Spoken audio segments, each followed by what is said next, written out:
Hey everyone, I'm Ursula Carmona. Welcome to Homemade by Carmona. I'm really excited to show you how to make these holders. They're kind of a classy, modern touch that will be beautiful in your tablescape, on your vignettes, or even up on a mantle. There's nothing more special than adding a custom touch to your decor, which is why I love a good project like these geometric bud vase holders. And if you're new to using a torch, this is the perfect starter project.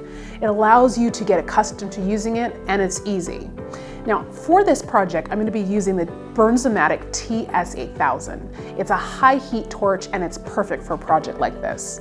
It also allows me to have it on a continuous run, so I'm not constantly having to hold down the trigger. Other materials include my plain steel rods, and these are 1/8 inch, and I bought mine in 48-inch runs, as well as my brazing and welding rods, and this one is the bronze flux coated one.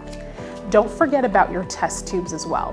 Now my test tube is a 4.5 inch by 1 inch, but of course any size you get will do. You can always customize your holder to fit the size of your test tube.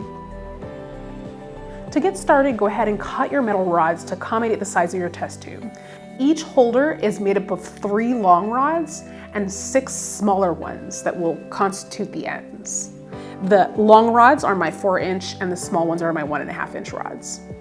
You can cut these rods using a special metal cutting blade on any number of tools. So a chop saw, a jigsaw, a Dremel, an angle grinder, etc. And if there are any rough edges, go ahead and use a grinder to help smooth those out. Now go ahead and place those 3 small rods in the shape of a triangle on your brick work surface. You're going to braze those 3 points. Now just to help stabilize those pieces, because it's not a perfectly even surface, I go ahead and use the additional rods just to help hold them in place so they don't roll.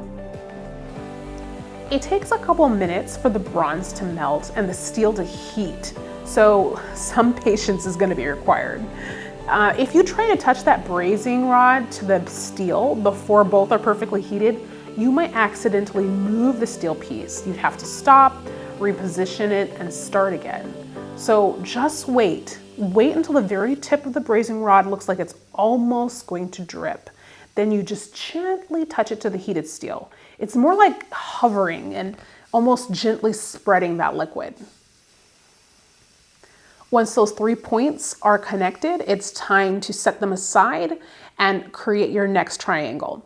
To get them perfectly even to each other, because maybe your triangle isn't going to be a perfect triangle, but as long as the 2 triangles are identical to each other, you won't have a problem.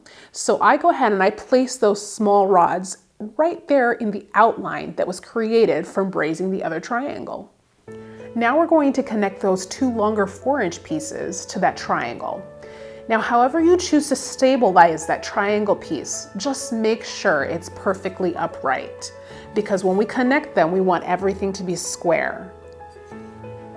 Also, make sure that the attaching rods are also square, that they're not skewed to one side or the other, but they're perfectly straight on to that triangle piece.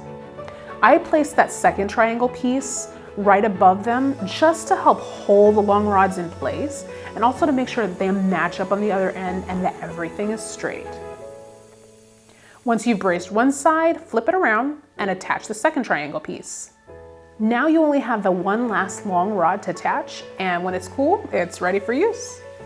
And presto, you have your cute geometric holder, and it's the perfect size for your test tube. And now you can go ahead and place plants for being propagated. You can use it as a candlestick holder and put it on all your tablescapes, your vignettes, wherever you love it most. I hope you enjoyed this tutorial. For more projects like this, follow me over on Homemade by Carmona. You'll find me on Instagram, Facebook, YouTube, and of course, there's always the blog. All right, guys, till next time, keep on DIYing.